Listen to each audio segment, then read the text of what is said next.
샬롬 샬롬 샬롬 샬롬 샬롬. 하나님 사랑합니다. 여러분 주 안에서 사랑합니다. 예, 우리 22절에서 32절이 오늘 중심인데 1절부터 32절까지 우리 함께 다 읽어봤어요. 32장에 중요한 이름들, 왜 이런 이름이 됐을까? 이 부분 우리 잠깐 짚고 가죠. 마하나임이라 2절에 보면 야곱이 그들을 볼 때 이르기를 이는 하나님의 분대가 하고 그딴 이름을 마하나임이라 했다죠. 두 진영 혹은 두 군대를 뜻하는 말이에요. 마하나임이라는 뜻은 하나님의 분대와 야곱의 분대가 서로 만난 장소다라는 뜻에서 야곱의 그딴 이름을 마하나임이라고 합니다. 이곳은 훗날 갓지파의 기업 중에서 레위인이 거할 성읍으로 지정이 됩니다. 요수아 21장 38절에 증거합니다. 사울의 군사령관 아브넬이 사울의 아들 이스보셋을 왕으로 삼아 2해 동안 머물렀던 곳이기도 하고 다윗이 압살롬의 반란을 피해 도망했던 곳이기도 합니다. 이 마하나임이라는 곳은 사자들이 야곱에게 그가 400명을 거느리고 6절에 보면 돌아와 이르되 우리가 주인의 형이 세게 이른즉 그가 400명을 거느리고 주인을 만나려고 또이다. 누가 에서가 야곱을 만나려고 400명을 데려온다고 얘기하죠. 20년이라는 긴 세월이 흘렀음에도 에서는 여전히 동생 야곱을 죽일 마음을 그때까지도 먹고 있습니다. 이는 장자의 명분을 야곱에게 빼앗겼을 뿐만 아니라 아버지가 이삭이 빌어줄 축복까지 그에게 빼앗겼기 때문에 아주 이를 득득 깔고 있죠. 창세기 29장 29절에서 34절에 야곱이 이르되 오늘 내게 맹세하라. 에서가 맹세하고 장자의 명분을 몰로 팥죽한 그릇에 팔죠. 그랬던 35절에서 36절에 보면 이삭이 이르되 내 아우가 27장 35절에서 36절에 이삭이 이르되 내 아우가 와서 속여 내 복을 빼앗았도다. 에서가 이르되 그의 이름을 야곱이라 하니 합당하지 아니하나이까? 그가 나를 속임이. 야곱이라는 이름은 속이는 자거든요. 그가 나를 속임이 이것이 두 번째이니다. 전에는 나의 장자의 명복을 빼앗고 이제는 내 복을 빼앗았나이다. 자, 야곱은 홀로 남았더니 허벅지 관절이 어긋났더라. 24절에 오늘 보면 야곱은 자신의 뜻을 구하다가 허벅지 관절이 어긋나죠. 기도는 나의 뜻을 구하는 것이 아니라 누구의 뜻? 하나님의 뜻을. 우리가 도대체 하나님이 왜 이런 일을 합니까? 알려주시옵소서 기도해야 된다는 거죠. 누가복음 22장 41절 42절에 예수님은 십자가 죽음을 앞두고 자신의 뜻을 구하기보다는 아버지의 뜻을 아버지의 뜻대로 하시옵소서 하죠. 야곱의 하나님은 약점을 버리라고 말씀합니다. 약복강가에서 씨름을 하죠. 오늘 보면 24절에서 32절 오늘 말씀의 중심 부분이기도 합니다. 가나안 땅을 향해 길을 떠난 야곱은 자기보다 앞서 사자를 형 에서에게 보내어 소식을 전해서 에서부터 은혜를 받으려 하지만 도리어 주인의 형 에서가 400명을 거느리고 주인을 만나려 오더이다 라는 말을 좀 듣습니다. 전방에서는 형 에서가 400인을 거느리고 오고 길을 돌이켜 라반의 집으로 되돌아갈 수도 없는 상황 속에 야곱은 심히 두렵고 답답해서 모든 소유를 두 때로 나누죠. 7절에 보면 그 밤에 야복강에 이르러 모든 소유와 두 아내와 11아들을 건너게 한 후에 자기만 홀로 남아서 하나님께서 씨름을 걸어오시는 그러한 부분이 오늘 본문에 나와 있죠. 그래서 24절에서 26절에 보면 야곱은 홀로 남았더니 어떤 사람이 날이 새도록 야곱과 씨름하다가 자기가 야곱을 이기지 못함을 보고 그가 야곱의 허벅지 관절을 치매 야곱의 허벅지 관절이 그 사람과 씨름할 때 어긋났더라. 야곱이 이르되 당신에게 축복하지 아니하면 가게 하지 아니하겠나이다. 야곱은 엄청난 축복을 받기를 아주 좋아했던 그러한 그 야곱입니다. 그래서 이름을 뭘로? 이스라엘로 바꿔주시죠. 27절에 그가 이르되 내 이름을 답시는 야곱이라 오늘 제목입니다. 그래서 저는 이 말씀이 은혜가 있어서 이걸 제목으로 했어요.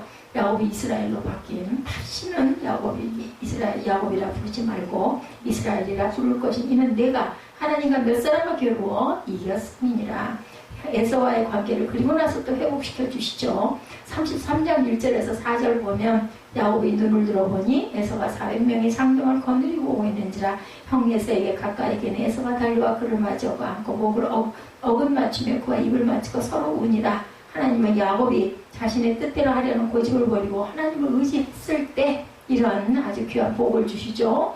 이름도 바꿔주시고 모든 관계도 회복시켜 주신다. 이 사건을 통해서 하나님을 이길 수 있는 지름길은 우리의 뜻을 버리고 하나님의 뜻을 구하고 뜻대로 행하는 것임을 우리가 알아야 되겠다. 이게 귀한 교훈입니다.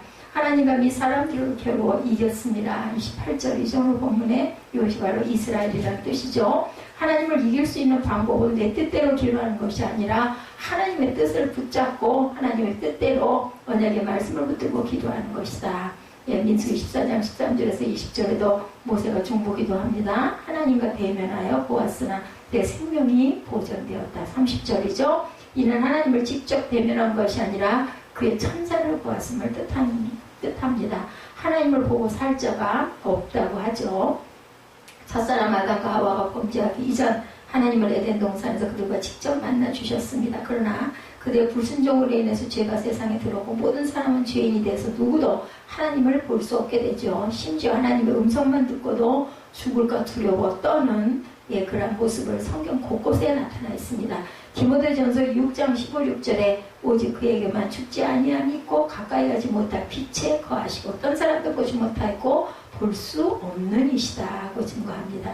출애굽 19장 21절에 나 여호와에게로 와서 보려고 하다가 많이 죽을까 하노라. 출애굽 20장 19절에 하나님의 우리에게 말씀하신 말이라 하소서 우리가 죽을까 하나이다. 출애굽 30장 20절에 이르시되 내가 내 얼굴을 보지 못하리니 나를 보고 살 자가 없음이니라. 신명기 4장 33절에 어떤 국민이 불 가운데서 말씀하시는 하나님의 음성을 너처럼 듣고 생존하였느냐. 신명기 5장 25, 6절에 야훼의 음성을 다시 들으면 죽을 것이라. 육신을 가진 자로 우리처럼 살아계신 하나님의 음성이 불 가운데서 바람을 듣고 생존한 자가 누구이니까.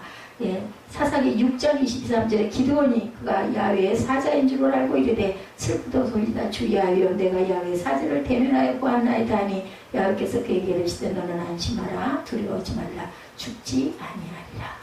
아담과 하와 때는 하나님을 직접 만날 수 있었는데 그 이후로는 하나님을 뵈면 죽는 일들이 일어났다는 겁니다. 오늘 32장의 중요한 내용 그리고 영적 교훈 여러분에게 말씀드렸습니다.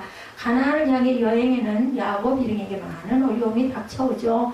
31장에서 본 바와 같이 외삼촌 라반에게 해를 당할 위기를 간신히 벗어났어요. 그죠? 이 야곱은 32장에서 또다시 절복한 상황에 다시 부딪힙니다. 그래서 귀향길에 하나님께서 나타나시죠. 사자를 만났다는 거예요. 야곱이 하나님을 직접 만났으면 죽었을 건데 아까 해서 제가 말씀드렸죠.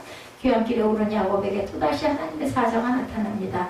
하나님께서는 형 에서의 살기 등등한 생명의 위협으로 인해서 새로이 두려움에 휩싸이는 야곱에게 사자를 보내십니다. 야곱은 하나님의 사자를 본 순간 하나님의 베델 언약을 떠올리고 하나님께서 사자들을 보내신 의도를 즉각 알아차립니다. 굉장히 영적으로 민감해요. 야곱이. 즉 그는 하나님께서 과거의 언약대로 형 에서의 칼에서도 구하시리라는 것을 깨달아 알게 된 거예요. 2절에 보면 나타나 있죠. 야곱이 그들을 볼 때 이르기를 이는 하나님의 군대라고 그 땅 이름을 마하나임이라 빨리 이렇게 이야기합니다. 그리고 야곱이 세일 땅 에돔들에 있는 형 에서에게로 자기보다 앞서 사자를 보냅니다. 그래서 그는 즉시 하나님의 사자들을 이끌어 하나님의 군대다 이렇게 이름한 거예요. 나를 지키러 오셨다. 귀향길에 만나죠. 야곱이 길을 가는데 하나님의 사자가 그를 만난지라. 백성의 길을 인도하시는 하나님. 사도행전 10장 3절에서 5절이죠. 고멜의 아들은 아스그나스와 라박과 도갈마여 야웬의 아들은 엘사와 달시스와 기띵과 도단임이라. 이들로부터 여러 나라 백성으로 나뉘어 각기 언어와 종족과 나라대로 바닷가의 땅에 머물렀다 이렇게 말씀합니다. 두렵고 답답한 마음이 하나님의 사자들을 통해 하나님의 보호 메시지를 받은 야곱이지만 사람들을 통해 알아본 결과 형 에서가 여전히 자신을 죽일 의도를 가지고 군사 400명을 끌고 온다는 걸 알게 되죠. 두렵고 답답합니다. 이렇게 우리는 믿음을 가지고 있으면서도 두려운 마음이 있고 답답한 마음이 있고 염려하고 근심하는 마음이 있습니다. 하나님의 말씀과는 달리 상황은 전혀 달라지질 않아서 분명히 그렇게 대답은 하시는데 우리 삶 속에서도 그러죠. 분명히 하나님 뜻이 그건 아닐 건 알긴 알겠는데 좋아지질 않아요. 변화되질 않아요. 될 것 같은데 안 돼. 된다 하셨는데 야곱의 경우를 통해서 하나님의 생각은 인간의 생각과는 다르다는 이사야의 권면을 새로이 우리가 인식해야 합니다. 그래서 내 뜻은 네 뜻과 다르고 이렇게 말씀하죠.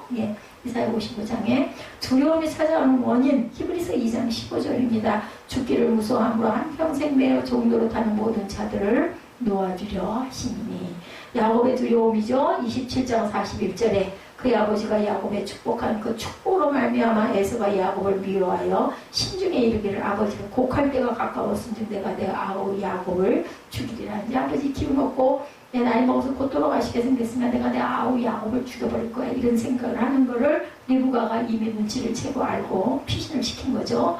하나님을 바라보는 야곱입니다. 야곱은 형 에서에 관한 소문을 듣고 매우 두렵고 답답했지만 좌절하거나 낙담하지 않고 오히려 하나님께 매어 달려 기도할 차비를, 그러니까 이 사람은 믿음이 아니었으면 야곱은 살아남지를 못했어요. 여러 번 죽을 고비를 맞이하죠. 그런 여전히 문제의 유일한 해결자를 하나님으로 바라보고 이 한 가지 때문에 야곱은 12지파의 조상이 됩니다. 하나님을 바라본 야곱은 살아계시는 인격적인 하나님께 기도를 드립니다. 막연히 위기를 모면하게 해달라는 기도가 아니고 약속하시고 약속을 신실히 지키시는 능력의 하나님을 믿고 간구하는, 그러니까 증거를 해야 돼요.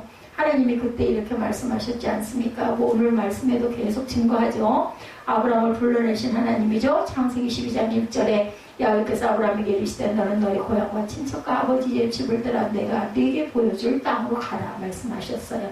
감당케 어려운 은혜에 감사합니다. 창세기 32장 10절에 나는 주께서 주의 종에게 베푸신 모든 은총과 모든 진실하심을 조금도 감당할 수 없사오나 내가 내 지팡이만 가지고 이어다는 건넜더니 지금은 이렇게 부유해져서 두 때나 이뤘나이다. 감사합니다. 기도하죠. 에서를 향한 야곱의 준비입니다. 예물을 준비하죠. 하나님께 간절히 기도한 야곱은 형 에서에게 줄 예물로 암염소 200, 순염소 20, 암양 200, 순양 20, 전나는 약대 30, 그 새끼들 암소 40, 황소 10, 암나귀 20, 새끼나귀 10마리 등 총 580마리의 가축을 예물로 준비했어요. 이분이 얼마나 부자가 됐어요. 그죠? 580마리가 전체는 아닐 텐데, 그죠? 예를 들어 반을 줬다 하더라도 1000마리가 넘는 그러한 그 염소와 양을 끌고 어떻게 그렇게 이제 그 옛날에 이렇게 움직일 수가 있었을까 싶습니다. 14절에 이렇게 나타나 있죠? 성경은 은밀한 선문을 노를 쉬게 하고 그 품에 뇌물로 맹렬한 품을 그치게 한다고 잠언 21장 4절에 나타나 있어요. 우리도 막 누구 미워가지고 얄미워가지고 식탁거릴 때 그냥 웃는 얼굴하고 와서 아유 이거 미안해서 이거 하나 샀는데요 이렇게 하면 웬만해서는 그게 풀리지 않아요. 그죠? 야곱은 가장 좋은 짐승을 특별히 식별해서 준비합니다. 형의 은혜를 받고자 합니다. 5절에 내게 소와 나귀와 양떼와 노비가 있으므로 사람을 보내어 내주께 하려 해서 주라고 표현합니다. 자기 형을 내주께 은혜 받기를 원하이다 하라 이렇게 시킵니다. 종들에게 형의 감정을 이렇게 좋은 쪽으로 바꾸기 원합니다. 10절에 나는 주께서 주의 종에게 베푸신 모든 은총과 모든 진실하심을 조금도 감당할 수 없사오나 내가 내 지팡이만 가지고 이 요단을 건넜더니 지금 이렇게 부유해졌나이다. 아버지께 감사하죠. 먼저 기도할 때는 회개, 그 다음에 감사합니다. 예물을 여러 때로 나누어 보냅니다. 정성을 다해서 16절에 준비한 예물을 각각 때로 나누어 종들의 손에 맡기고 자기 앞서 미리 보냅니다. 만나게 하려고. 그리고 그들에게 에서가 물으면 야곱이 에서에게 보내는 예물이다. 그리고 뒤에 야곱이 온다고 얘기해라. 근데 조금 화가 가라앉게 먼저 선물을 먼저 보내요. 정성껏. 야곱은 점진적인 화해 접근 방식을 사용하고 형 에서의 마음을 서서히 풀어갈 수 있었을 뿐만 아니라 자신의 최소한의 안전도 확보하려고 합니다. 근심과 더불어서 잠언 3장 21절에 내 아들아 완전한 지혜와 근신을 지키고 이것들을 내 눈앞에서 떠나지 말게 하라 이렇게 말씀합니다. 도주를 위해서 준비하죠. 7절 8절에 야곱이 심히 두렵고 답답하여 자기와 함께한 동행자와 양과 소와 나귀를 두 떼로 나누고 에서가 와서 한 떼를 치면 남은 한 떼는 피하라 미리 이렇게 알려줍니다. 약복강가의 씨름이 이제 일어나죠. 이제 홀로 야곱이 남습니다. 모두 다 보내고 형 에서에게 예물을 순차적으로 보낸 야곱은 밤에 일어나 최종적으로 아내와 자녀들과 나머지 소유를 건너주고 이제 혼자 남습니다. 22절에 보면 홀로 남은 야곱은 그 밤을 꼬박 세워 하나님께 간구 기도합니다. 말하자면 그는 홀로 밤을 세운 것이 아니라 하나님과 함께 세운 거죠. 이렇게 홀로 성령은 우리가 제가 오늘도 성령 찬양을 여러 곡을 제가 한 것이 성령이 우리와 함께 하시면 우리는 하나님의 은혜 안에 있는 거예요. 하나님과 함께 있는 거죠. 이렇게 홀로 있는 시간은 하나님과 교제하고 대면하기에 가장 좋은 시간이고 이러한 시간은 험난한 이 세상을 살아나가는 성도들에게 매우 필요하고 유익한 시간이다. 오늘 제가 사무엘을 집으로 쫓아보내면서 그랬어요. 교회에 네가 있어봐야 공연히 시험이 되니까 내가 너무 사람에게 미안해서 쩔쩔매는 상황 되니까 네가 도와주지도 않을 거니 차라리 집에 가 있는 게 맞다. 그러고 보내고 나니까 뭔가 그냥 아주 깨끗해지고 시원해진 그런 느낌이 들어요. 예, 그래요. 세상에 있는 세상적인 그러한 그 모습들, 예배 때는 함께 예배를 드리지 않으려면 차라리 비워져 있는 게 낫지 않겠나. 물론 뭐 그러면서도 귓결로 듣기도 하고 잠자는 가운데도 은혜가 임할 수도 있겠다는 하지만 제가 마음이 첫째는 평강하지가 않고 좀 무거워요. 짓눌리고 그냥 챙겨야 되고 또 엄마의 마음은 있다 보니까 그냥 뭐 먹든지 굶든지 뭐 알아서 하겠지 이런 마음을 먹다가도 또 타고난 천성인지는 모르지만 그 신경을 자꾸 쓰게 되니까 아주 그냥 요즘에 너무너무 고달프고 고납니다. 그 바람에 잠을 잘 자가지고 그 부분은 또 조금 나아졌는지 모르지만 그 녀석 오고 나서 제가 누우면 잠을 자요. 그전에 그렇진 않았는데 너무 피곤한 건지 아니면 그것도 또 뭐 그저 은혜인지 그렇게 그 수고하는 부분으로 인해서 어쨌든 얻어지는 건 그러니까 뭐 내가 없으면 뭐 어쩌고 저쩌고 하길래 너 없으면 나는 편해. 너 있어서 딱 좋은 거 하나는 그래도 잠을 순간순간 자는 거 물론 시간 반 자면 깨고 그러지만 어쨌든 간에 그전처럼 그렇게 많이 못 자지 않고 그러다가 어느 사이에 또 좀 잠이 들기도 하고 그런 부분이 내가 많이 필요한가 보다 신경을 너무 많이 쓰나 보다 이런 생각이 들더라고요. 근데 역시나 그냥 그렇게 나 없으면 외로웠어서 아이고 그런 소리 하지 말라. 너무너무 내 걱정은 전혀 하지 말라. 나 있어도 도움되는 게 하나도 없다면 당연하지. 네가 없어야 도움이 되겠으니 엄마하고 말 안 하기 때문에 말하는 말로 그냥 냅둬 그러고 말았습니다. 근데 정말 뭔가 모르게 그냥 깨끗한 느낌이 모르겠어요. 제 마음이 그래요. 제가 못된 건지는 모르겠지만 사람은 외로울 때 하나님을 찾아요. 그죠? 시편 38편 1절에 야훼여 주의 노하심을 나를 책망하지 마시고 주의 분노하심으로 나를 징계하지 마소서 이렇게 다윗이 고백합니다. 홀로 있을 때 하나님이 함께 하시죠. 요한복음 16장 23절에 그날에는 너희가 아무것도 내게 묻지 아니하리라. 내가 진실로 너희에게 너희가 무엇이든지 아버지께 구하는 것을 내 이름으로 주시리라 이렇게 말씀을 하세요. 그래서 우리가 하나님과의 그의 가까이가 아니라 누군가가 얘기하는 소리를 들어보니까 그 말이 참 맞네 하는 생각이 들었던 게 뭐냐면 우리가 왜 오랫동안 좀 놔둬야 될 거 공간이 좁을 때 뭐해요? 진공포장 그전에 한참 열심히들 했죠. 요즘에 조금 뜸막해졌지만 진공포장된 상태를 바라보면서 아내가 막 옷을 이제 좀 보관해야 된다고 부피를 막 줄이느라고 옷들을 한때 겹쳐놓고 진공포장을 하더라는 거예요. 그래서 이 목사님이 그걸 물끄러미 보면서 그런 은혜를 받았다라는 그런 간증이 올라와 있더라고요. 그래 맞아. 하나님과의 나도 이렇게 진공 포장을 해야 돼. 딱 틈 사이가 없이 붙어 있어야 절대로 떨어지지 말고 붙어 있어야 내가 살아 이런 생각을 했다. 그래서 저도 동의했습니다.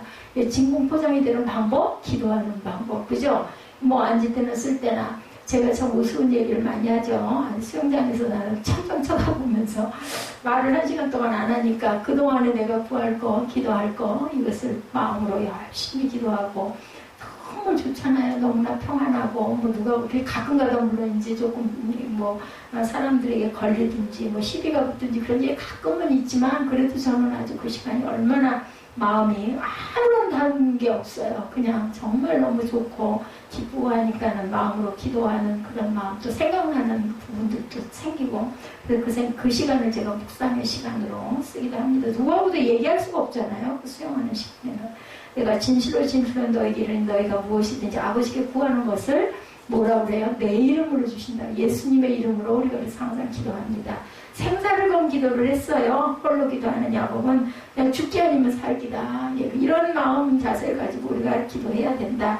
얼마나 간절했든지 하나님의 사자가 야곱을 이기지 못하고 그의 환도뼈를 쳐서 안 붙들고 바지가랑이를 붙잡고 안 놓으니까 결국은 그냥 허벅지 힘줄이 끊어질 정도로 뒤집어 쳐가지고는 그리고 결국은 그죠 떨어뜨리죠. 야곱은 분이엘에서 환도뼈가 유골이 됩니다. 25절에 결국 야곱의 기도는 하나님께서 합격 판정을 받은 거예요. 뭐 하나 다치고 환도뼈 부러지고 사람의 모습으로 나타나시기도 하는 하나님. 창세기 18장 2절에 눈을 들어본 즉 사람 셋이 맞은편에 서 있는지라 그가 그들을 보자고 장막문에 달려나가 영접하여 몸을 땅에 굽혔다. 천사들이었는데 이렇게 사람의 모습으로 나타나기도 하죠. 성도를 위해서 사역을 합니다. 히브리서 1장 14절에 보면 모든 천사들은 섬기는 영으로 구원받을 상속자들을 위하여 섬기라고 보내심이 아니냐. 천사가 그래서 사람을 섬기라고 보내시기도 합니다. 야곱에서 이스라엘로 바뀌죠. 28절에 밤새 야곱과 실물하고는 하나님의 사자는 나를 세울 즈음에 이르자 야곱에게 내 이름이 뭐냐 묻죠. 이름을 매개로 해서 하나님의 사자는 회개를 촉구하고 야곱은 자신의 죄를 거짓없이 자백한 거예요. 이게 내 이름이 야곱입니다. 야곱이 뭐예요? 사기꾼이잖아요. 그래서 나는 사기꾼입니다. 한마디로 얘기를 해서 그래서 자기의 그 죄를 자백하였다라는 영적인 의미를 갖고 있습니다. 야곱으로부터 죄를 자백을 들은 하나님의 사자는 야곱에 즉각 이스라엘로 개명할 것을 선언하고 명령합니다. 그래서 이름이 이렇게 중요하다라는 거. 왜냐하면 우리가 이름을 부를 때마다 그 이름을 너는 하나님과 싸워서 이겼어. 하나님과 싸워서 이긴 자야. 이런 식으로 이스라엘아 부를 때마다 한나야 부를 때마다 에스더야 부를 때마다 그 뜻이 우리의 그 입술에 그대로 고백이 되시는 거죠. 아브라함이 아브라함으로 바뀌는 사건 창세기 17장 5절이죠. 이제부로는 내 이름을 아브라함이라 하지 아니하고 아브라함이라 하리니 이는 내가 너를 여러 민족의 아버지가 되게 하려 함이라. 민족의 아버지가 됩니다. 그리고 사레가 사라로 바뀌죠. 하나님도 아브라함에게 이르시되 내가 내 안에 사레는 이름을 사레라 하지 말고 사라라 열국의 어머니가 됩니다. 결국은 32장을 통해서 야곱의 간절하고 끈질긴 기도의 모습을 우리가 보게 됩니다. 우리는 야곱의 기도를 통해 기도가 얼마나 위대한 것인지, 그렇죠. 죽는 자도 살려냅니다. 환난을 극복하는 야곱이 이스라엘로 거듭납니다. 거듭나는 새 생명을 받죠. 인간이 얼마나 나약한 존재고 우리의 소망은 하나님밖에 없음을 교훈해주는 32장입니다. 또한 하나님의 축복을 얻기 위해서 한뼘뼈가 부러지는 고통 속에서도 끝까지 매어달린 야곱의 태도는 정말 끈기 하나는 기가 막혀요. 조그만 고난에도 쉽게 믿음을 포기하는 요즘 세대 성도들, 인내로서 끝까지 견디는 자에게 하나님의 도우심과 축복이 임함을 교훈하고 있습니다. 32장을 통해서 히브리 민족에게 이름은 단순한 호칭이 아니라 개인의 인격과 성품, 미래에 대한 기대가 함축되어 있습니다. 따라서 야곱의 계명은 야곱의 전 생애가 바뀌는 것을 의미합니다. 과거 야곱은 속이는 자라는 의미를 가졌죠. 그의 삶 또한 남을 속이고 속는 죄와 고난으로 얼룩진 삶이었어요. 그러나 이스라엘은 하나님과 싸워 이김이란 뜻으로 실패를 극복하고 승리와 축복을 차지하는 삶으로 바뀔 것을 보증하는 이름입니다. 이로써 야곱이 언약의 상속자로 정상적인 위치에 올라섭니다. 후에 이스라엘은 선민 전체의 대표적 이름이 되죠. 그래서 이스라엘이라는 나라. 오늘날 믿음으로 구원받은 성도들도 영적 이스라엘로 표현이 됩니다. 오늘은 야곱이라는 사람이 이스라엘이라는 이름을 받게 된 것, 야곱의 생애 가장 해결하기 어려운 일을 어떻게 해결할 수 있었는지, 이런 부분 우리가 지금 말씀을 주석을 통해서 계속 우리가 같이 나눴죠. 구약의 이스라엘의 조상인 야곱이라는 사람은 사냥 나간 형 에서가 돌아오기 전에 눈먼 아버지를 속이고 장자가 받아야 축복을 받았어요. 그리고 아버지를 떠나 외삼촌 라반의 집으로 도망을 가서 20년간 일을 하고 이제 가나안으로 다시 돌아옵니다. 야곱이 아버지 이삭과 어머니 리브가를 떠나 외삼촌 라반의 집으로 갈 수밖에 없었던 것도 하나님의 예정하심과 인도하심에 있었다. 우연은 없어요. 세상에 일어나는 일이 도대체 왜 나는 이렇게 사는 거야? 그것도 하나님의 뜻 속에 있다. 내 마음인 대로 딱 좋게 하면 좋을 텐데 아닐 때가 너무 많죠. 우리가 하나님의 모든 뜻을 모르기 때문에. 외삼촌 라반의 집에서 라반의 두 딸을 아내로 맞이하는 것, 아내의 두 여종을 처으로 맞이한 것, 20년 동안 12남매에 대한 자식을 둔 것, 많은 재산을 모으게 된 모든 일이 야곱의 뜻대로 된 것이 아니라 사실은 하나님의 인도하심이었고 아브라함에서 이삭으로, 이삭에서 야곱으로 이어진 하나님의 약속과 은총의 결과라는 것을 우리가 알 수 있습니다. 지금의 삼촌 라반의 집을 떠나올 수밖에 없었던 것도 하나님의 때가 찼기 때문이고 하나님의 인도하시는 섭리가 있었기 때문이다.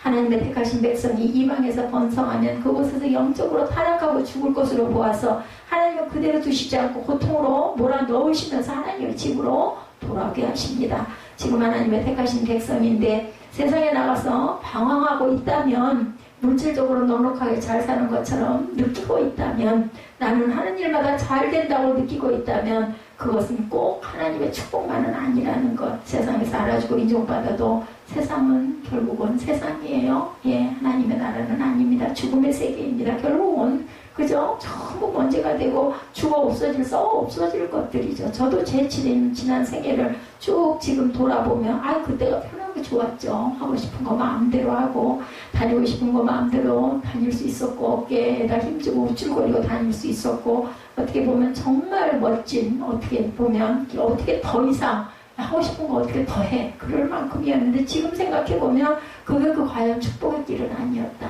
그렇죠.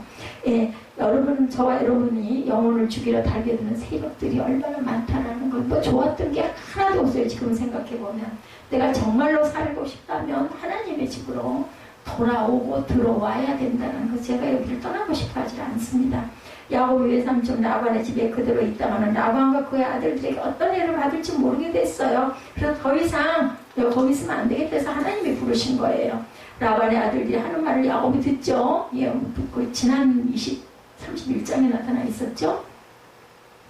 그래가지고는 하나님이 이제는 내 족속으로 돌아가라 말씀합니다. 예, 내가 너와 함께 있으리라고 하시죠. 31장에 야곱은 두 부인을 불러서 물어보죠. 하나님이 나에게 나타나셔서 말씀하신 것을 전합니다. 나는 베델의 하나님이라 내가 거기서 기둥이 기름을 붓고 거기서 내게 서원했으니 지금 일어나 이것을 떠나 내 출생지로 돌아가라. 이렇게 말씀합니다. 이 말을 들은 부인들이 하나님의 말씀에 순종하고 남편을 따라 가나안으로 가겠다. 우리도 가겠다라고 나섰죠. 하나님의 말씀에 한마음이 되어 순종하겠다고 나서는 것은 이 집은 될 집이에요. 그죠? 두 부인이 똑같은 마음으로 아버지가 얼마나 그죠? 인색하게 굴고 남편을 정말 버슴처럼 굴고 이런 거 봤겠죠. 딸들이 보기에. 예, 자기들이 사랑하는 아버지인데 어떻게 보면 남편에게 좀 더 참으라고 할 수도 있었을 텐데 내가 뭘 그걸 받을 게 있겠느냐. 딸들이 똑같이 얘기하죠. 당신의 뜻대로 하십시오. 형제들에게 대하여 먼저 너그럽게 대하라고 할 수도 있었을 거예요. 우리가 정통고향을 떠나서 어떻게 가 이런 말 할 수 있죠. 한마디도 안 하죠. 부인들은 화를 내면서 야곱의 결단에 힘을 실어줍니다. 이제는 우리가 우리 아버지의 집에서 얻을 분깃이나 유산이 절대 없다. 그러니 당신은 당신의 뜻대로 해라 이렇게 합니다. 하나님이 당신에게 말씀하신 대로 하십시오. 남편의 말에 응원을 보내고 앞장서면 전 식구들이 따라 나갈 것이다 라고 동의를 합니다. 전에는 쌍둥이 형 에서의 분내를 피해서 가나안 땅에서 하란 지방으로 도망을 가는데 이젠 외삼촌과 그의 아들들을 피해서 다시 가나안으로 도망쳐야 합니다. 야곱의 가족이 외삼촌 라반에게 작별 인사도 드리지 않고 모든 식구와 가축을 이끌고 가나안으로 떠난 후 3일 만에 라반이 그 소식을 듣죠. 31장 내용이죠. 라반은 그의 형제들을 모두 이끌고 야곱을 추적하는데 7일 만에 야곱을 따라잡습니다. 3일 만에 알고 달려서 4일을 가가지고 만나죠. 하나님께서 라반이 밤에 잠잘 때 그에게 현몽에서 말씀합니다. 너는 삼가 야곱에게 선악간에 말하지 말아라. 예, 라반에게 나타나시죠. 그래서 야곱을 만난 라반이 너를 해할 만한 능력이 내 손에 있지만 너희 아버지 하나님 너희 밤에 내게 말씀하시기를 너는 삼가 야곱에게 선악간에 말하지 말라 하셨느니라 이렇게 얘기합니다. 그러나 라반이 생질인 야곱을 응징할 이유는 드라빔이라는 우상이 없어졌어요. 그걸 가지고 응징을 하는 거죠. 야곱은 라반에게 단호하게 선언합니다. 외삼촌의 신을 누구에게서 샀던 그는 살지 못할 것이요. 이거 굉장히 중요해요. 예, 단언하죠. 예, 그는 살지 못할 것이 우리 형제들 앞에서 무엇이든지 외삼촌의 것이 발견되거든 외삼촌에게로 가져가서서 야곱이 자신만만하게 말할 수 있었던 것은 라헬이 드라빔을 훔쳐나온 것을 모르고 아마 그렇게 얘기했을 것이다. 라헬은 지혜로웠죠. 라반이 찾지 못하도록 말 한 장 밑에 숨겨두고 그 위에 앉아서 발각되질 않습니다. 그래서 어려움을 보면했지만 드라빔을 가나안 땅에 가지고 오던 라헬은 베들레헴 근처에 오던 중에 두 번째 아들 베냐민을 낳고 죽습니다. 거기서 그죠? 라헬이 하나님의 심판을 받아 죽었다고 단정적으로 얘기할 수는 없지만 그죠? 드라빔을 가지고 온 것과 야곱이 그는 죽을 것이라고 말한 것을 또한 무관하다고 그러니까 우리가 정말 말을 조심해야 됩니다. 하나님은 라헬보다 겸손하고 성실한 언니 레아를 어쩌면 더 귀하게 여겼을 수도 있다는 거죠. 인물보다 마음을 보신 하나님. 그러니까 레아가 굉장히 순종적인 여자 아니었을까. 동생을 질투하거나 뭐 아니면은 남편에게 막 가문이살로 그 동생을 막 그냥 이상한 그 소리를 하거나 그런 부분이 하나도 나타나 있지 않아요. 외삼촌이 신을 가져온 자는 살지 못할 것이라고 선언했는데 남편의 말대로 라헬은 일찍 죽습니다. 일생을 일을 시기하고 자기만 사랑받아야 당연한 것처럼 권리를 주장하고 하나님을 의지하는 것보다 드라마빔을 가지고 있어야 잘 살고 자식도 많이 나올 것으로 생각하는 것은 잘못이었다. 본인의 생각이었죠. 라헬. 야곱은 라반을 돌려보내고 가나안을 향해서 길을 가죠. 외삼촌 라반의 추적이 두려웠는데 외삼촌의 문제는 해결되었는데 이제는 형의 문제가 또 앞을 가로막고 있습니다. 우선 라반의 추격이란 불은 껐는데 에서의 분노를 어떻게 감당을 해야 될까? 형을 어떻게 만날 것인가? 그러니까 자기가 심은 대로 거두는 건 맞긴 하거든요. 하나님이 도와주시죠. 오늘을 살아가는 현대인들의 가장 아픈 일, 사랑하면서 살아가야 할 형제들이 갈등 구조 속에 빠져나오지 못하는 것 너무나 많죠. 우리 사회는 극한 대립으로 모였다 하면 서로 질시하고 죽도록 미워하죠. 형제라는 말은 세상에서 가장 귀한 말이고 듣기 좋은 말인데 형제라는 사이는 한 부모를 통해서 이 세상에 태어난 형과 아우를 일컫습니다. 이 험한 사회에 형제가 있다는 것은 든든하고 힘이 되죠. 이 어느 동네에 나의 형이 살고 있고 아니면 어느 지방에 내 언니가 살고 있고 그리고 내 누이가 살고 있고 정말 좋죠. 그래서 때가 되면 그죠 귀경길이 되기도 하고 내려가기도 하고 올라오기도 하면서 이렇게 갈 곳이 있다는 거 정말 좋아요. 근데 성경에 나타난 처음 형제인 가인과 아벨은 그렇게 좋은 사이가 아니었었죠. 힘이 되어주지 못하고 시기와 질투로 인해서 형이 아우를 죽이는 최초의 살인이 발생하기도 합니다. 인터넷 검색어의 높은 인기 순위에 뭐 형제의 난이라는 그런 얘기들 많이 올라온다고 합니다. 파이낸셜 뉴스에는 돈은 피보다 진한 가라는 제목의 그러한 그 논설위원회 칼럼이 실려 있기도 해요. 돈은 피보다 진한가? 피는 물보다 진하다는 옛말을 들었지만 돈은 피보다 진한가? 이 얘기는 전 처음 들어보는데 어떤 일을 앞에 두고 부모나 형제, 자매 등 가족을 최우선으로 챙기고 보호한다는 뜻에서 생긴 말입니다. 근데 이제는 돈은 피보다 더 진하다는 말로 바뀌어질 정도다. 1896년 창업한 110년의 전통의 명문 재벌 두산그룹의 경영권 다툼은 돈 앞에 맥없이 무너져 내리는 우리 사회의 한 단면을 보여주고 그동안 두산이라고 하면 그 인화와 공동경영을 중시해온 전통 있고 위에 깊은 가족으로 소문이 났는데 형제의 난으로 하루아침에 가문의 몫치를 합니다. 동생의 비자금 의혹을 투서하는 형을 보면서 참으로 돈 앞에 형제도 없다 무서운 생각이 들고 두산에서는 형제의 난이란 말이 나왔는데 현대 일가에서는 왕자의 난이라는 경영권 싸움이 있었다고 그러죠. 이남 5녀 사이에 일어난 일이에요. 많기도 해요. 자매도. 왕 회장이 살아있을 때 이게 왕자의 난이다 이렇게 이름이 붙여졌다고 합니다. 그 후에 현대그룹의 회장이 투신자살로 세상을 떠나고 미망인과 숙부와의 인수합병의 전쟁이 일어났는데 그것을 숙부의 난이다 또 이렇게 이름을 붙였다고 그러죠. 거의 모든 재벌이 형제간의 법정 다툼을 벌이고 갈등에서 벗어나지를 못합니다. 우리 사회가 돈이면 무엇이든지 할 수 있다는 황금 만능 풍조가 만연해 있기 때문이다. 그 정도 가지면 그냥 저 같으면 그냥 편안하게 잘 지낼 것 같은데 이렇게 되나 보죠. 세상에는 돈과 바꿀 수 없는 가족애가 있어야 함에도 불구하고 도덕성, 성실성, 정직, 근명성 이런 말은 가슴이 뭉클해지는 말인데 이제는 그런 게 어디로 가는지 몰라요. 가나안을 향해서 전진하는 야곱은 사람이 취할 수 있는 것은 다 했어요. 할 만큼 하죠. 먼저 사람을 보내 가나안 땅에 사는 형 에서에게 인사도 드립니다. 가나안 땅으로 들어간다는 기별도 안 하고 들어가는 것은 예의가 아니라고 생각하고 미리 통지를 보내죠. 야곱은 사람을 보내 형에게 알리면서 내 주께 은혜 받기를 원하나이다 주라고 높이죠. 인사저번에 이들이 돌아오는데 에서가 지금 400명을 끌고 동생을 죽이러 온다는 대답만 돌아옵니다. 야곱은 그가 모은 제사를 지켜보고 시켰어요. 자기와 함께 동행하는 사람과 양과 소와 낙타를 두 떼를 나누고 한 떼를 치면 남은 한 떼는 피해라 미리 또 이렇게 경고도 해줍니다. 형님에게 선물을 보내려고 짐승을 고릅니다. 암염소가 200, 순염소가 20, 암양이 200, 순양이 20, 전나는 낙타 30, 그의 새끼들, 암소가 40, 황소가 10, 암나귀가 20, 그리고 그의 새끼 나귀가 10이었다고 그러죠. 이들을 한꺼번에 다 몰아주는 게 아니라 몇 대로 나눠서 간격을 두고 가면서 에서를 만나면 인사를 하게 해요. 그러니까 한 번, 두 번, 세 번, 네 번 이런 식으로 에서가 내가 누구의 사람이며 어디로 가느냐고 물으면 주의 종 야곱의 것이요 자기 주 에서에게로 보내는 예물이오며 야곱도 우리에 있나이다. 이렇게 얘기를 해라. 우리 뒤에 있나이다. 둘째, 셋째 각대를 이끌고 가는 사람들이 같은 말로 단단히 일러놓습니다. 이렇게 해서라도 형의 감정을 푼 다음에 만나야겠다라고 생각을 한 거죠.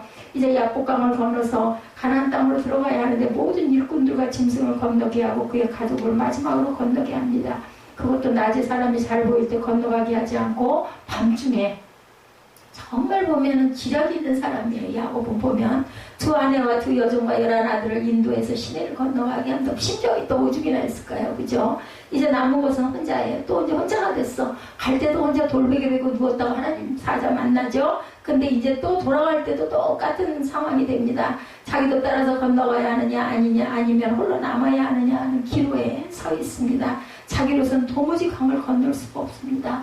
혼자 남습니다. 인간은 태어날 때부터 사실은 홀로 태어나죠. 우리 중에 다른 사람이 나의 인생을 살아주는 게 아니고 내가 결단하고 내 인생을 살아야 하고 내가 감당해야 합니다. 다른 사람이 나를 대신할 수 없는 나만의 길이 누구에게나 다 있다는 거죠. 인간의 힘만으로 안 되는 일들이 많습니다. 야곱은 자기에게 유익이 되고 돈이 되고 사이가 좋으면 수단 방법을 가리지 않고 붙잡았는데 야복강을 건널 수 없는 두려움에 지금 쌓여 있어요. 그것은 살기 등등한 형을 어떻게 만나야 하는가? 이게 지금 숙제의 큰 숙제입니다. 형이란 사람이 사랑의 대상이 아니라 경쟁의 대상이었고 이제는 두려움의 대상이 됩니다. 형을 만나는 것은 죽음으로 이어질 수도 있다는 생각을 합니다. 야곱은 하나님 앞에 부르짖어 정말 죽음 앞이니까 얼마나 부르짖었겠어요. 기도는 씨름이었죠. 그럼 분명히 한 분을 붙들고 그를 쓰러뜨리는 것이 자기의 사는 길이라고 생각하고 밤새도록 씨름을 합니다. 죽기 아니면 살기다 아니면 죽기 아니면 까무라치기다. 그의 절규죠. 살고자 하는 몸부림. 근데 씨름이 결판 나야 끝날 텐데 동은 틀 때까지 씨름했지만 결판이 나질 않았어요. 예, 체력도 되게 좋았던 것 같아요. 나이도 많은데 이 나이 때쯤이면 그죠? 야곱과 맞서 싸우는 그분은 당신이 도저히 이길 수 없음을 아시고 야곱의 엉덩이 뼈를 칩니다. 야곱은 그분과 씨름하다가 위골이 되죠. 그래서 야곱은 그분을 그냥 보낼 수가 없었어요. 붙잡고 있으면 무슨 돌파구가 열릴 것 같아. 이거 쳐서 부러지면서도 아마 그 손을 놓지 않았던 것 같아요. 날이 세례함으로 놓아달라 해도 야곱은 나에게 축복해주지 않으면 절대로 못 보내드린다고 때를 씁니다. 씨름에 맞서주시던 분이 야곱에게 네 이름이 뭐냐. 이제 여기서 회개가 나왔다는 거 여기까지 씨름을 하다가 야곱입니다. 내가 하나님과 겨루어 이겼고 사람과도 겨루어 이겨서 이제 내 이름은 야곱이 아니라 이스라엘이다. 대답을 해주시죠. 당신의 이름이 무엇인지 가르쳐 주십시오 하다고 묻습니다. 어찌하여 나 이름을 묻느냐 하면서 그 자리에 야곱에게 축복해 주셔요. 이제는 내 이름은 야곱이 아니다. 이제 새 생명을 주신 거죠. 어떻게 보면 이거 죽었다가 태어난 거예요. 환도뼈가 부러져가지고 위골이 돼가지고 절름발이가 됐다 하지만 사실은 영적으로 죽었다 다시 살아난 거죠. 야곱은 그로부터 축복을 받고 나서 정신을 차리고 보니 그분은 하나님이셨다. 그래서 그것을 분이엘이다. 목숨이 이렇게 붙어있구나. 하나님을 만났는데도 내 목숨 깨달아 안 거죠. 하나님은 이미 안 계시는데 그래서 그것을 분이엘이라고 합니다. 이 본문을 통해서 정말 많은 걸 생각하게 되죠. 너무 잘 아는 내용이에요. 이제 아주 외웠어. 하도 여러 번 이 부분이 나와서 야곱은 하나님을 두려움의 대상으로 알았어요. 하나님의 얼굴을 본다는 것은 죽음이다. 이렇게 생각을 했어요. 감히 죄인으로 거룩한 하나님을 당연히 볼 수가 없죠. 이 야곱은 하나님의 얼굴을 뵙고 살아난 것을 계기로 해서 이제는 형님도 두려움의 대상으로 생각하지 않고 자신있게 만날 수 있다. 이제는 극복을 하고 내가 주어져 살아났기 때문에 어떤 상황이라도 내가 절대로 하나님이 나와 함께 하실 거고 나는 이제 이스라엘이라는 이름을 가졌고 나는 야곱이 더 이상 아니다라는 거죠. 하나님을 대면하면서 살아남았다고 하면 사람인 형과 대면에도 분명히 나는 살아있을 것이다. 왜냐하면 하나님이 나와 함께 하시고 내 안에 하나님이 계시니까 나는 산다. 하나님과 대면하는 사람은 사람과 대면하여도 항상 당연히 승리합니다. 할아버지 아브라함의 축복이 아들 이삭에게로 이어지고 이삭의 축복이 아들 야곱에게로 이어지는데 선택받은 장자권의 복이란 믿음을 지켜나가는 것이고 형님까지도 끌어안고 그를 버리지 않고 나가야 한다는 것도 깨닫게 됩니다. 야곱에게는 모든 두려움이 이제는 사라졌어요. 두려움은 겁과 두려움은 전부 다 사탄이에요. 기력 빠지게 하고 힘 빠지게 하고 주저앉게 하죠. 형에서도 두려움의 대상이 아니라 사랑할 사람이었고 속히 속히 만나야 할 사랑하는 형제로 이제 받아들이게 됩니다. 위에서 아래로 사랑이 흐르죠. 그러니까 그만한 영적인 충만함이 이제는 이 야곱에게 임한 거죠. 내가 형제로 받아들이면서 그도 나를 형제로 받아들이는 거죠. 문제는 나에게 있는 것이 결코 다른 사람에게 있는 것이 아니다. 저는 죽기 전에 진정 해결로 하나님의 결제를 받아야 할 것이 있다. 그것은 나는 이제 죽어도 죽을 수도 있고 죽음이 결코 끝도 아니고 주님의 품 안에서 새롭게 출발하는 것이다. 그런 확신을 갖고만 있다면 죽든지 살든지 뭐 그런 말 나는 처음 들어봤다 하지만 정말로 그래요. 죽든지 살든지 그 순간이 어떨지 나는 당해보질 않았기 때문에 그거 하나가 조금 어떨까 이런 부분 정말 그렇게 좀 가야 할 텐데 이거는 아직 있지만 미지스러운 부분이 딱 그게 하나 있지만 죽거나 사나 뭐 설마 지금보다는 낫겠지 저는 이렇게 생각을 합니다.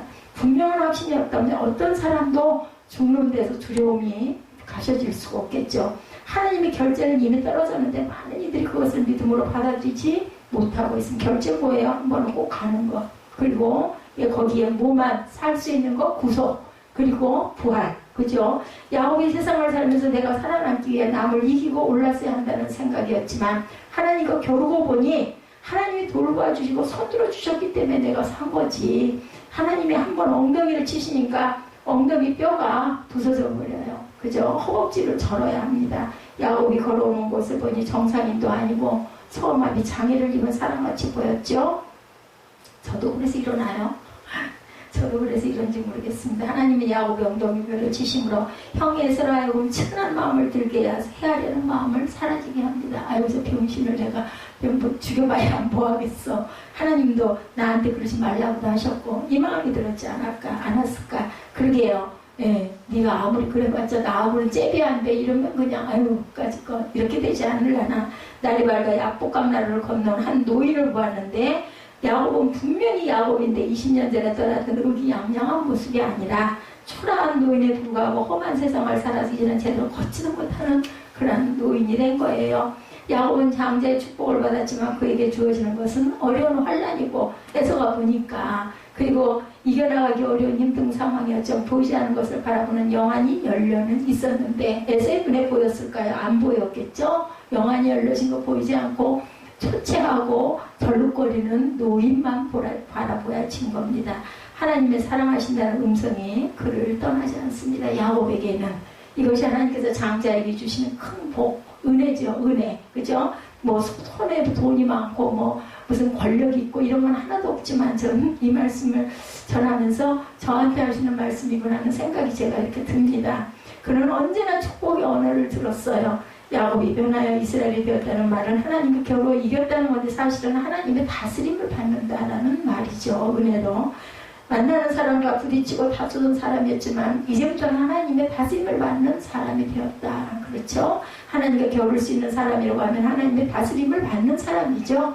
그리고 축복의 언어를 귀하게 여겨야 할 것은 뭐 월남 전쟁 시 한국군 부대의 목사님이 파견돼서 심호했는데 예배가 끝날 때쯤 되면요 한때 미군 병사들이 우르르 몰려와가지고 축복 기도를 받으니까 축도할 때 안수 기도를 받고는 우르르 오고 달려나갔다고 합니다.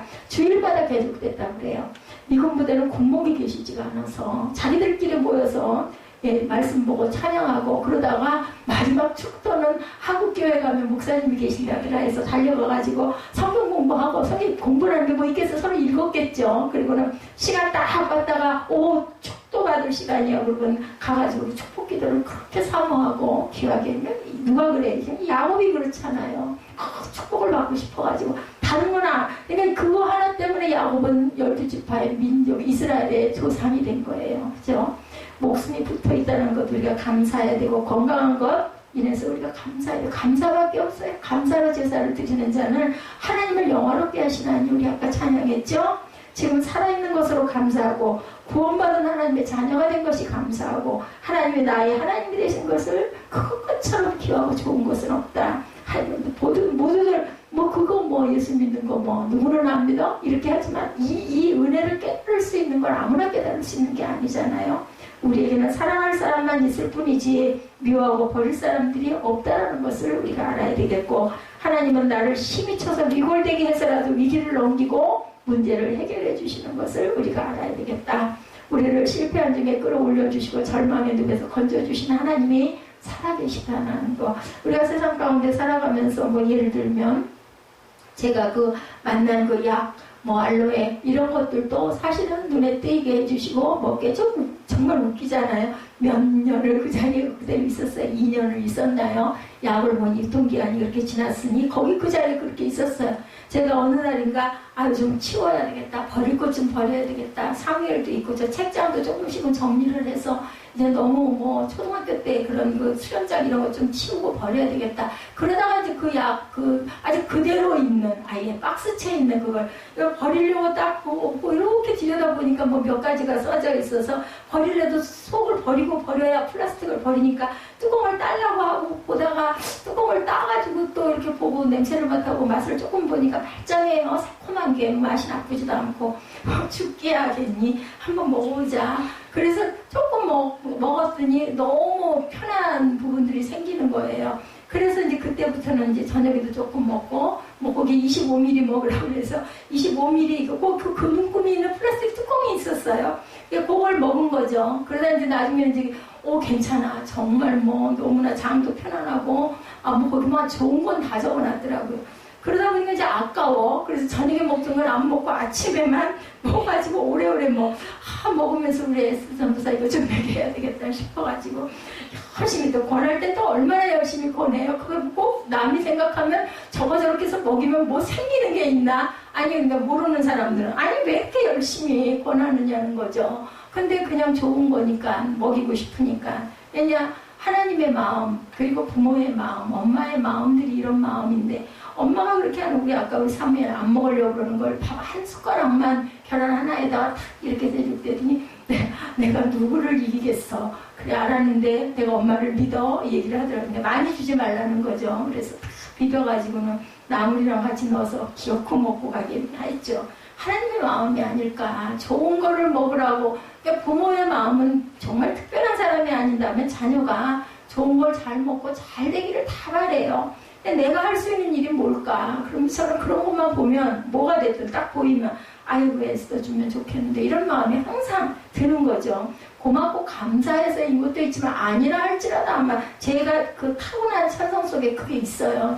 아주 열심히 뭔가 남에게도 그래서 남에게도 뭐 내가 남이 보면 저렇게 하면 뭔가 자기에게 뭐 생기는 게 있는 것 같다는데 아니고 정말로 내 마음에 그런 마음이 오면 막 열심히 권하고 그 옛날에 글 쓸 때도 그랬잖아요. 남들이 아니 표구는 본인 보고 하라고 그러지 그 무거운 거를 표구까지 해가지고 앱자를 낑낑거리면서 그 사람한테까지 갖다가 다 완전하게 해서 주고 싶은 그런 마음. 그건 타고난 부분이죠. 하나님이 주신 마음이죠. 예수를 만난 사람은 과거의 옛사람을 지나보내고 전혀 새로운 사람으로 살게 되죠. 우리 마음에 하나님을 모시고 주님의 뜻을 받들고 주님의 영광만 위해서 살아가는 누구와 같은 이제는 한두 뼈가 부러져가지고 쩔뚝발이 노인네가 됐지만 마음에는 정말 하나님의 귀한 은혜가 충만해서 이제는 하나님이 함께하는 그러한 그 야곱처럼 그런 삶을 우리의 모습은 노세에 가는 건 정말 한순간이에요. 제가 이렇게 될 줄 누가 알았겠어요. 정말 제가 산 증이죠. 한 7, 8년 전만 해도 전혀 그렇지는 못 누가 알았겠어요. 걸음을 이렇게 편하게 못 걸고 할 거 정말 몰랐죠. 그래서 미리 그렇게 많은 곳을 다녔는지는 모르겠지만 지금은 뭐 원도 한도 없어요. 마음은 그냥 아니 이렇게 하면 탁 쭉 펴지잖아요. 근데 이제 다리가 엄청 많이 무겁죠. 그래도 생각을 해보니까 체중이 줄면서 더 그런 것 같은데 중간에 몰랐는데 많이 가벼워져서 할머니들, 노인들도 남자분들도 그렇고 걸음이 느리잖아요. 그 앞에 엘리베이터 앞에 가면은 저는 내려가지고 총알같이 달려가요. 총알같이 그냥 어떻게 해서 비껴 쓰기만 하면은 얼마나 빨리 가야 얼른 들어가 빨리 샤워를 해서 그렇기도 한데 그거 만약에 제가 다리가 그걸 그렇게 못 움직일 정도면 못 갈 거 아니에요. 근데 어디가 아픈 사람이야. 얼마나 빠른지 몰라요. 거기 올라가가지고 계단 저는 엘리베이터 안 타요. 올라갈 때는 그냥 계단으로 찍고 나면 계단으로 올라가지. 그래가지고 그냥 올라가면은 다 벗고 저기 탈의실에서 다 벗고 수영 가방 들고 들어가면 그때서야 그분들 올라오세요. 그럴 정도로 제가 빠르고 여기서도 이 복도이 끝까지 와야 여기 올라오잖아요. 누구적 걸어가는 사람들 아이고 속 터져. 그러면 어떻게든지 그 사람 앞장 서기만 하면은 그냥 저는 꽁지가 빠지게 달려 올라오면서 이제 올라올 때는 그 계단 난간을 잡으니까 막 두 계단씩도 올라갈 만큼 그렇게 가볍게 올라가는 그런 모습 참 하나님이 그래도 그 중에도 그죠 누구처럼 야곱처럼 한두 개 부러지고 나서도 정말 은혜를 주셨던 것처럼 정말 건강을 이만큼 붙들어 주신 게 너무나 감사하다라는 마음이 들고 저는 그냥 아침이면 늘상 하나님 오늘 정말 별일 없이 하루를 잘 살게 근데도 보면은 정말 수영장 다녀오면 왜 이렇게 할 게 많고 다리는 왜 이렇게 아프고 허리는 왜 이렇게 아픈지 그냥 여기 와서 딱 누우면 그냥 아이고 한숨이 그냥 정말 얼마나 깊이 나는지 아이고 살았다 하는 생각이 들죠. 그러면서 또 그 뒷날 되면은 아이고 오늘은 쉬어야지 하다가 예배 딱 드리고 나면 그래도 다녀와야지. 하루를 또 그렇게 해서 하루하루도 살고 말씀 전하면서 이렇게 은혜가 충만하고 저처럼 하나님께서 사랑하는 자녀가 또 있었을까? 그걸 좀 진작 10년 전만 20년 전만 알았어도 얼마나 좋을까? 믿으면 능력이 임할 줄 믿습니다. 우리 찬양하고 기도하는 시간 갖도록 하죠.